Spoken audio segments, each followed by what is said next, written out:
네, 저희들은 원각경의 제3은 분재유심 부분을 보고 있습니다. 이 분재유심이라 함은 원각경에서 논의하고 있는 교리의 범위, 즉 분재가 아주 극하고 깊음을 논증하는 그러한 부분입니다. 현담이 모두 10문으로 되어 있는데 그 중에 네 번째 문에서 이 분재유심을 스님이 다루고 있습니다.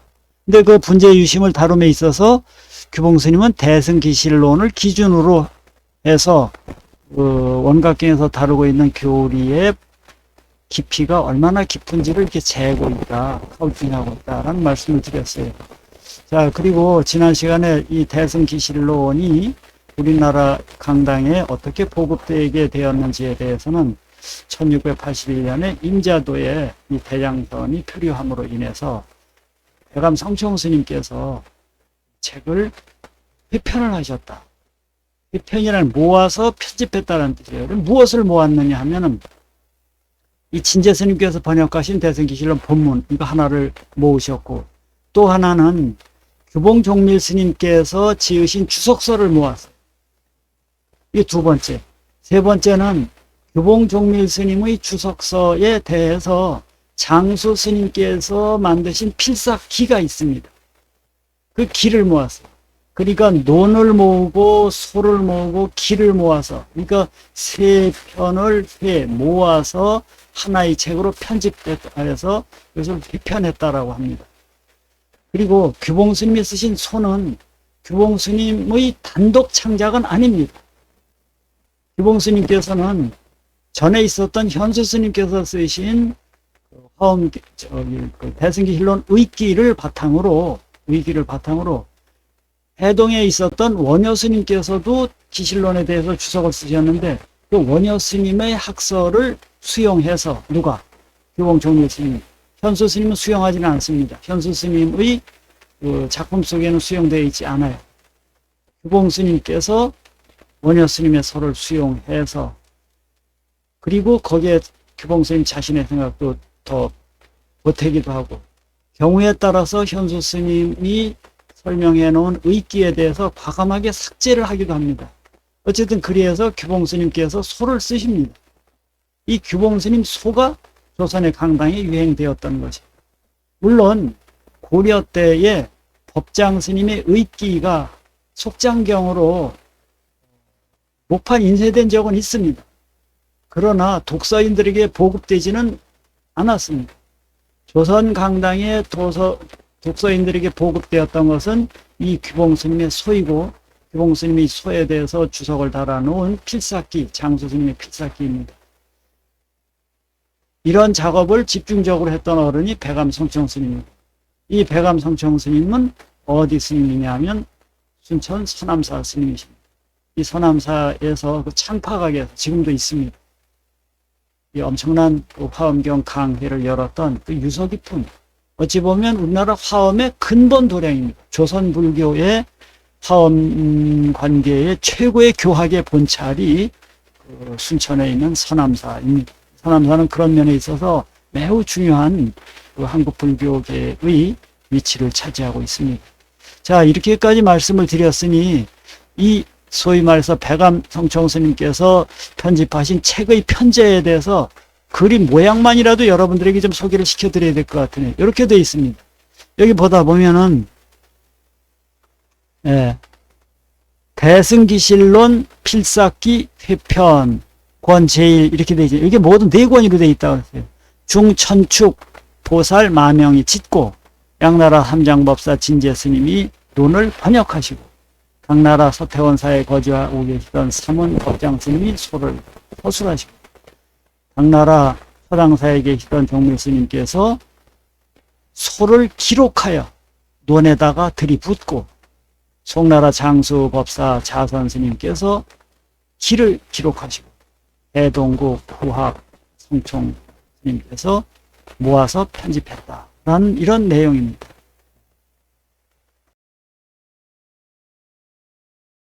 되어 있느냐 하면은 여러분들이 보시게 되면은 이렇게 되어 있습니다. 이게 논이에요, 논. 이게 필사기고, 이게 규봉스님이 쓴 소예요. 그러니까 세 종류의 문서가 한 책에 들어있는 것입니다. 세 종류로 하면 기실론, 그거에 대한 소를 쓴 거, 종밀스님이. 그거에 대해서 종밀스님의 제자의 제자가 되고 있는 송나라 때의 장수 자선스님이 쓰신 필사기. 그래서 논, 소, 기, 이 세 개를 겸해서 같이 읽어가고 있는 것입니다. 기왕 이 시트를 만들었으니 한번 좀 여러분들과 같이 읽어보도록 하겠습니다.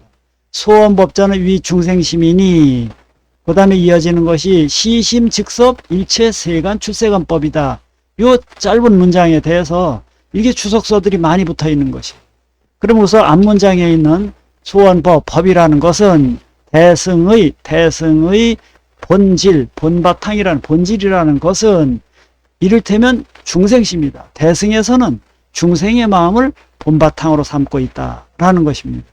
근데 제가 말하면서 중생의 마음이라고 그러네. 중생과 심인데 중생과 심이 아니고 중생의 마음이라고 그랬는데 왜 이렇게 번역을 했느냐 하면 여기 보면은 이 필사기에서 보면 중생심 요 글자는 요 문장은 요 용어는 즉 중생은 즉 능의요. 중생은 능의에 해당하고 심은 즉 소이다. 중생이 의지하는 것이고 중생은 어디에 의지되어지고 있냐면 심에 의지되어 있어요. 심이라는 것이 본 바탕이에요. 심에 의지되어서 심이 본 바탕이 되어서 그 위에 중생 노름을 하고 있다는 것입니다. 그래서 소의지체는 뭐예요? 심이죠. 심이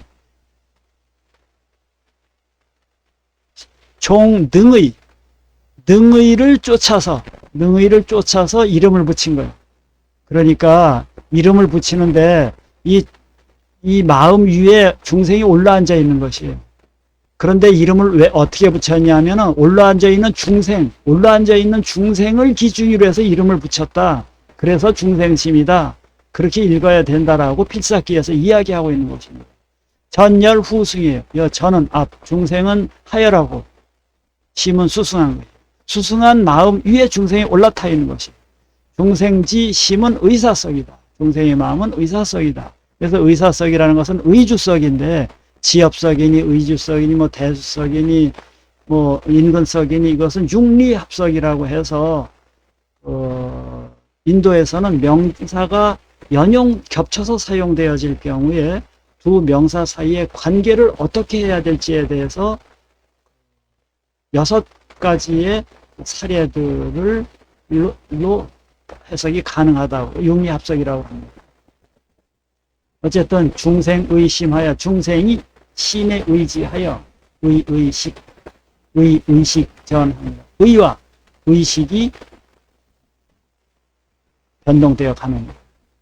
소의 셋이 있으니 소의 문단을 셋으로 나눌 수 있으니 첫 번째 문단은 정석이요. 바로 해석하는 부분이요. 두 번째 문단은 반대적으로 드러내는 것이요. 반증적으로. 세 번째 문단은 그 주장과 같이 순응해서 결론을 맺는 것이다. 그래서 요 소는 규봉 종밀 스님께서 쓰신 소인데 이 소가 요 소는 그걸 지칭하는 소가 문단이 셋으로 갈라진다. 첫 번째 문단은 요것이요, 두 번째 문단은 요것이요, 세 번째 문단은 요것이요. 이렇게 문단 나누기를 필사기에서 해놓고 있는 것입니다. 자, 그러면은 첫 번째 정석, 바로 해석하는 부분. 소위 말해서 법이라는 것은 중생의 마음이니라고 한 대승기실론의 본문을 규봉 종밀 스님께서는 어떻게 해석해 놓고 있느냐면 이렇게 해놓고 있네요.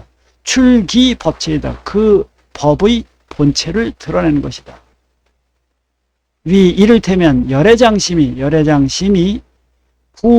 화합, 불화합, 화합하는 요소와 화합하지 아니하는 요소 두 문을 모두 갖추고 있으니 왜 그렇게 되어 있느냐 하면은 써있자 연고고는 이유되기 그렇기 때문이다. 후화합, 불화합 이문하니 왜냐하면은 기제어 중생이 중생의 지위에 있기 때문에 중생이라는 수행 단계에 있기 때문에 그렇게 말할 수 있는 것이다. 약체불지인데 부처의 지위에 있다고 한다면 직무 화합입니다. 화합의 기능 요소는 속성은 없어요. 이 말은 무슨 뜻이냐면은 부처에게는 진여만 계속 있기 때문에 생주이멸하는 번뇌는 일체 없다라는 것입니다. 이 시각 동본하야 시각이 본과 근본과 같아서 유시 진여가 그저 진여가 즉 당소현 그 자리에서 드러나고 있는 것이다. 자 여기서 볼 것 같으면 또 요 본문 출기체이니 위 열애장심이 구화합 불화합 이문하니 이 기제어 중생이고라. 요 부분에 대해서 필사기에서 또 이렇게 설명하고 있는 것이죠. 출법체자는 여기서 출법체라고 그랬잖아요. 저 출법체라고 그러는 것은 전엔 출대승체하여 명지법이라 하고 앞에서는 대승의 본바탕을 드러내어서 이름하여 법이라고 했고 차엔 여기에서는 출법체하여 법의 본체이네. 바탕을 드러내서 명지심이라 하니 종관지협이네요. 종관. 넓은 데서부터 좁은 데로 가서 처음엔 넓게 얘기했다가 대승 전체를 얘기했다가 줄여서 법을 얘기했다가 법 중에서도 더 들어가서 심으로 들어가서 이렇게 이야기한다라는 것입니다. 그렇게 해서 나아가는 것이다. 열애장심자나 여기 열애장심이라는 용어가 나오잖아요. 그 설명하는 것입니다. 이를테면 위재전 자성청정심이에요. 저는 번뇌입니다. 번뇌 속에 물들어 있는 번뇌 속에서 작동되어지고 있는 자성청정심. 요것을 열애장심이라고 해요. 구족 함석 열애 공덕이 명 열애장이니 구족 함석 구족해 있고 머금어 포섭하고 있어요. 무엇을? 열애의 공덕을 구족 완전하게 다 머금고 있으니 이것을 이름하여 열애장이라고 하니 여하 자석하리라. 저 아래 갈 것 같으면 저절로 이 용어가 무엇을 의미하는지는 풀어질 것이다. 그러네. 구화합자는 여기서 화합이라고 그랬잖아요. 그죠? 구화합자는 명 심지 행상이라 마음의 행상을 명 밝힌 것이다. 화합이라는 것은 즉 생멸문이니 이 피수연하여 저것이 수인연을 쫓아 가지고 써 있잖아요. 그죠? 성염정구 오염되어지기도 하고 정화되어지기도 하기 때문이다. 그 다음에 불화합은 즉 진여문이니 이것은 약체절상하여 체를 기준으로 볼 것 같으면 일체의 상은 제가 작용이라고 했나? 예. 기능, 일체의 기능을 다 끊어버려. 그래서 불변함을 드러냈기 때문에 불화합이라고 하는 것이다. 이 기하는 써있자 이걸 지칭하는 것입니다. 그 이하는 석소이 그 이유를 밝히는 거예요. 왜 화합과 불화합을 다 부족하고 있는지 이유를 밝히는 것이니 차심 이 마음이 이때 이 마음 열애장심이죠. 구상 이종의 위에서 말한 두 종류의 의를 갖추고 있으니 이것은 즉 제 중생 위중 변굴 중생의 그레이드 중생의 차원에서 이것을 쪼갠 것이기 때문이니 그러므로 시고로 논에서 기실론에서 운호대 중생심이라고 하는 것이다. 그래서 이렇게 해서 소위 말해서 바로 해석하는 요 문단 한 문단. 그 다음에 이 아래는 뭐라고요? 반현. 반대적으로 드러낸다는 거죠. 반대적이라 하면 뭐냐면 부처의 측면에서 얘기를 하죠. 중생의 측면에서는 이렇게 얘기할 수 있겠지만 부처의 측면에서 부처의 지위에서 보면 이렇게 이야기할 수밖에 없다라는 것입니다. 자 이렇게 해서 옛부터 경전을 읽을 때에는 우리가 보리밥 밟듯이 한 발도 빼지 않고 꼭꼭 이렇게 밟아 나가는 것이에요. 그래서 그것을 이력을 본다라고 합니다. 그래서 이것을 일일이 선생님 앞에서 다 배우지는 않습니다.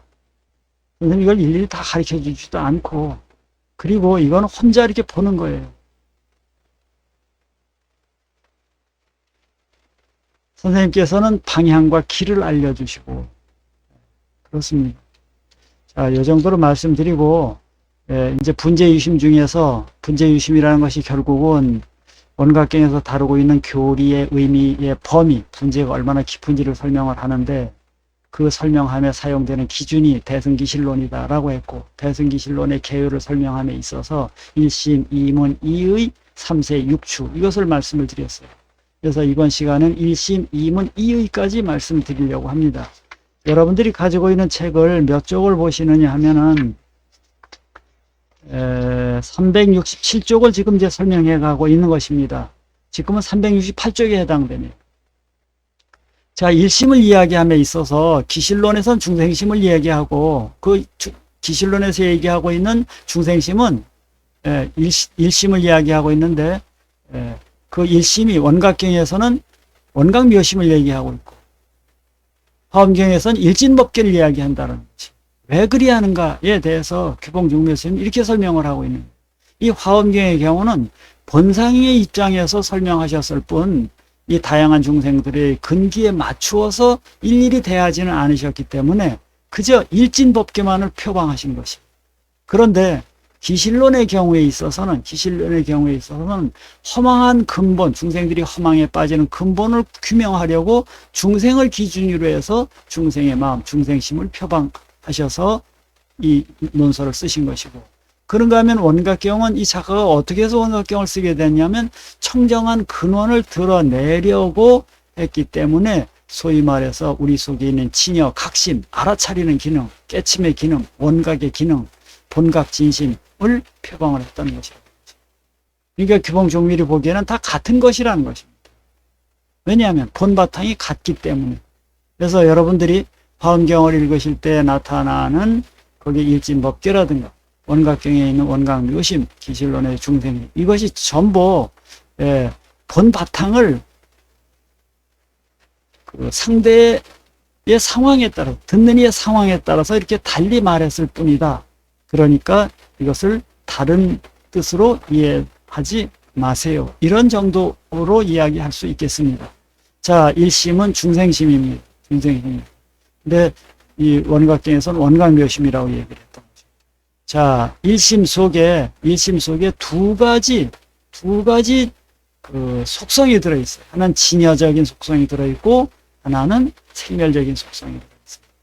자, 그러면 우리 마음속에 있는 본바탕에 해당하는 것이, 이 본바탕이 있기 때문에 이 본바탕이 바탕이 되어서 그것이 본재료가 되어서 여러 인연을 만나서 다른 기능으로 다 변화될 수 있다는 것입니다. 비유하자면 금덩어리라는 것이 있기 때문에 그것이 진여예요. 진여를 금덩어리로 비유하는 것입니다. 진여가 있기 때문에 진여 위에서 다른 여러 가지 일이 일어난다. 비녀를 만들기도 하고 때로는 목걸이를 만들고 반지를 만들고 왕관을 만들고 그런다는 거죠. 본바탕이 되는 그 본질적인 것, 우리 마음속에는 본바탕, 여기에서 일체의 여러 가지 번뇌망상들이 일어난다는 거죠. 번뇌망상이 일어난다고 해서 그 우리 마음에 있는 진여의 본바탕이 없어지는 것은 아니에요. 마치 비녀가 되었다라고 해서 비녀 속에 금의 본바탕이 없어지는 거 아니에요. 겉으로 드러나는 양상과 그것의 기능은 달라지더라도, 작용은 달라지더라도 그 본바탕은 변함이 없다는 거죠. 바다의 물이 본바탕에 변함이 없듯이 그 축축한 성질을 간직하고, 그런데 바람에 의해서 풍랑의 모양은 다양하게, 파랑의 모양은 다양하게 드러날 수 있다는 거죠. 그렇게 인연법에 의해서 이리도 드러나지고 저리도 드러나질 수 있는 그런 본바탕, 그것을 진여라고 하고, 그것을 이름하여서 일법계 대총상 법문의 체라고 이야기를 하고 있습니다.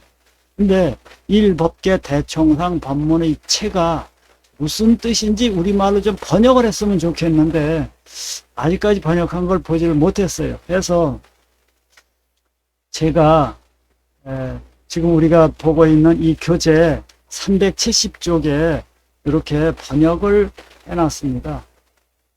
풀어놨습니다. 요거. 그럼 저는 어떻게 일법계 대총상 법문체를 이해했는가를 이제 들어놓은 건데, 이제 하룻강아지 무서운 줄 모르고 어쨌든 이렇게 드러내 보았습니다.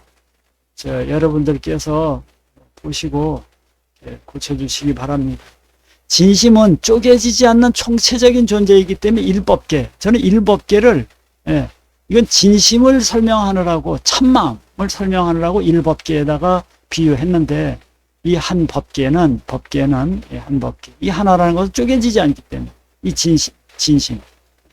생멸과 진여의 이문 가운데에서 생멸이니 진여니 이런 그 별상을 취하지 않고 생멸 진여를 모두 아우르는 총상을 취하면서도 그 속에 각가지의 차별적인 여러 그 기능 양상 등을 포사하기 때문에 대총상이라고 이름 붙인 것이다. 대총상을 그런 뜻으로 저는 이해한 것입니다. 그 다음에 일법계의 본 바탕이 생멸문과 진여문을 완전하게 다 지탱하고 있어요. 그렇기 때문에 본 바탕이라는 거예요. 그러니까 이 본 바탕 위에서 생멸 진여 현상이 일어나고 있어요.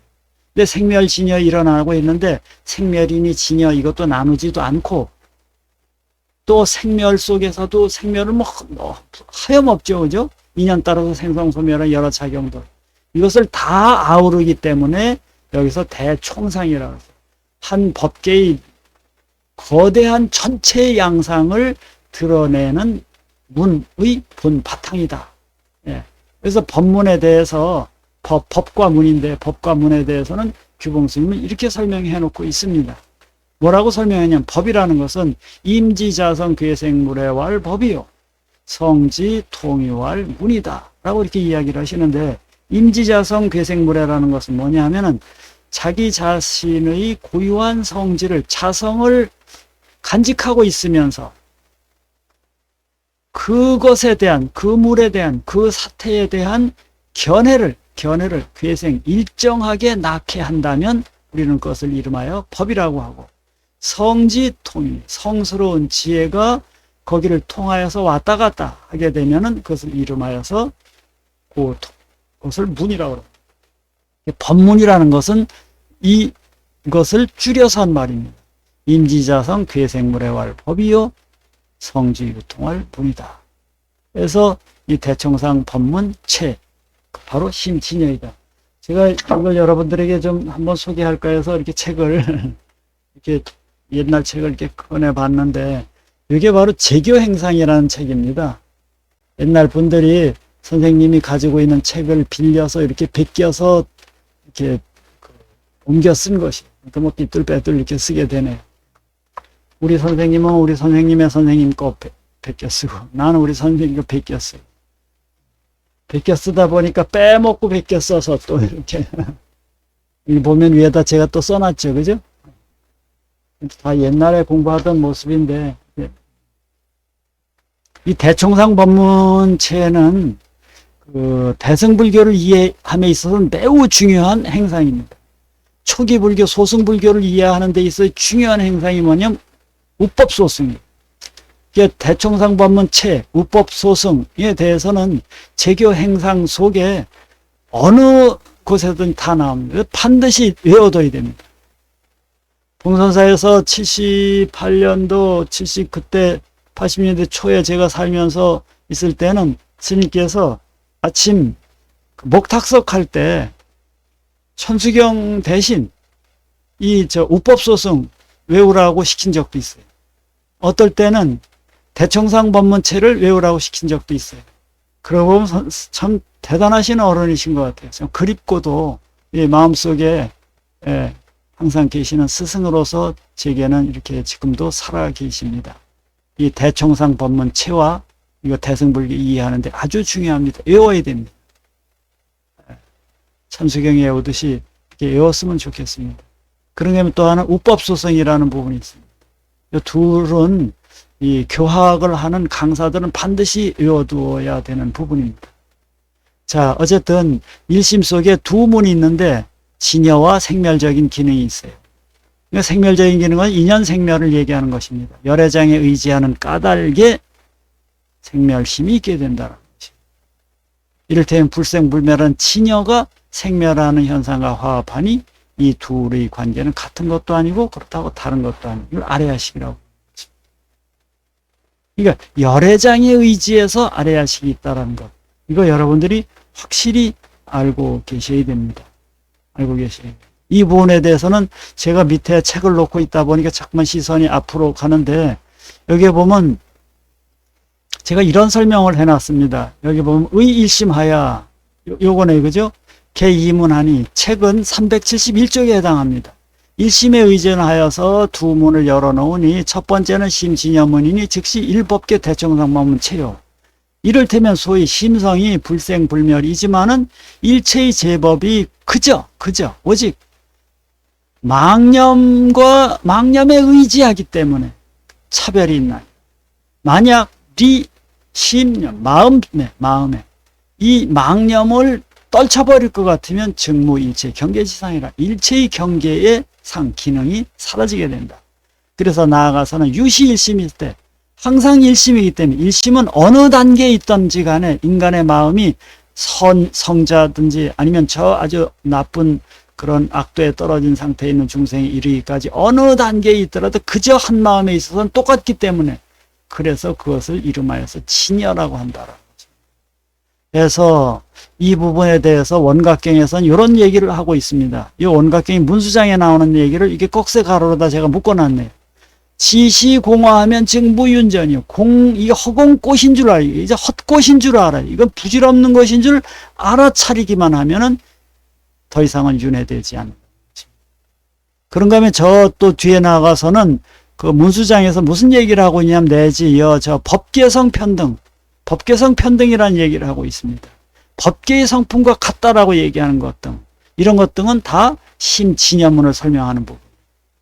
심진여문을 설명합니다. 그러니까 원각경에서는 심진여에 대한 설명도 나온다라는 것입니다. 그런가 하면은 심생멸에 대한 이야기를 좀 볼까요? 그거는 두 번째는 심생멸문이니 이를테면은 의열애장하여 이건 여기 설명을 했네요. 그죠? 그러므로 생멸심이 있으니 소위 말하자면 불생불멸이 저 생멸과 여 더불어서 화합하여서 비일 같다고 할 수도 없고 다르다고 할 수도 없으니 이것을 이름하여 아레아식이라고 하나니라 이렇게 얘기를 했네요. 여기에 보면 원각경에 볼 것 같으면 원각경의 명칭이 5개인데 그 중에 하나가 원각경의 이름이 열애장 자성차별이라고 원각경 이름을 붙이기도 합니다. 그런가 하면은 원각경에 보면은 보현장에 보이는 부분인데 각심에서 각까지 차별이 생긴다라고 이야기하고 있습니다. 그러니까 결국은 생주이멸하는 인연의 현상이 우리들의 본각에 입각해서 일어난다라는 거죠. 그러니까 파도에 일어나는 다양한 파도의 모습과 그 세기와 뭐 여러 가지 작용들이 어디에서 일어나냐고요? 바닷물에서 일어난다. 바닷물을 떠나서 그 자체를 떠나서 파도의 양상이라든가 기능이라든가 그 효과 이런 걸 이야기할 수가 없다라는 것입니다. 그런 것을 이야기하기 위해서는 원천적으로 있어야 되는 바다를 인정해야 된다. 그러니까 우리가 인연 생기를 이야기하기 위해서는 원천적인 본 바탕을 이야기해야 되는데 그 본 바탕을 이네들이 진여라고 이야기를 하고 있는 것입니다. 진여. 자, 그런가 하면은 이의를 이제 설명을 해야 되겠는데 이의라는 것은 뭐냐면 의는 속성으로 제가 번역한다라고 그랬죠.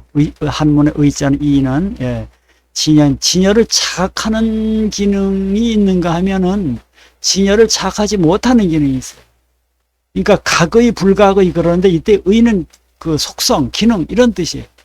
진여를 자각하는 그런 성질이 우리 속에 있어요. 진여를 자각하는 성질. 그럼 진여를 자각하지 못하는 성질이 있어요.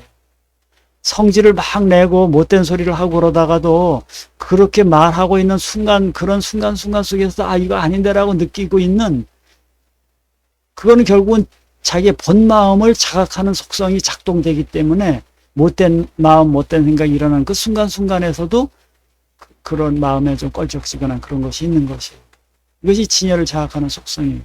제가 사례를 하나를 들어볼 것 같으면 제가 차를 운전하고 시골길을 가다 보니까 저 멀찌감치해서 어떤 그 여자 노인네가 니어가에다가 폐지를 이렇게 싣고 가는 모습이 보여요. 근데 굉장히 이렇게 느릿느릿 가고 좀 위태로워서 제가 차를 세우고 길가에 세우고선 물끄러미 이렇게 보고 있었어요. 그러다 보니까 저쪽 길 건너편에서 어떤 노인이 와서 그또 박스를 가져가려고 둘이서 막 다퉈요. 근데 뭐 심한 이렇게 서로 이렇게 다툼이 일어납니다.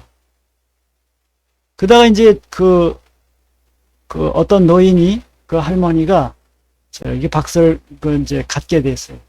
그래서 리어카에다 싣고 이렇게 움직이시는데, 그래서 저도 차를 이제 운전해서 살살 가려고 하는데 할머니가 가다 말고 멈추세요. 그래서 저도 또 멈춰섰지. 그랬더니 보니까 박스를 또 그렇게 막 싸우고 당신이 차지한 그 박스를 꺼내서 그 옆에 큰 터울복숭이 개가 있는데 그 개 있는 데로 가더니만 꽁지를 번쩍 들더라고. 그래서 아는 개인가 보다 이랬죠. 보통 개가 사람이 가까이 가든지 자기 몸 만지면 싫어하거든요. 비끼는데 비끼지도 않고 그냥 있어요. 그랬더니 그 밑에다 박스를 이렇게 집어넣더니만은, 예, 개가 꽤 커요. 작은 송아지만. 꽁지를 끌고선 이렇게 박스 쪽으로 다 이렇게 잡아다니더라고요. 이게 결국은 개 밑에다가 이불 깔아주듯이 박스를 깔아준 거예요. 그러니까 개가 새끼가 배는지 배도 불룩하고 젖도 이렇게 늘어져 있더라고요.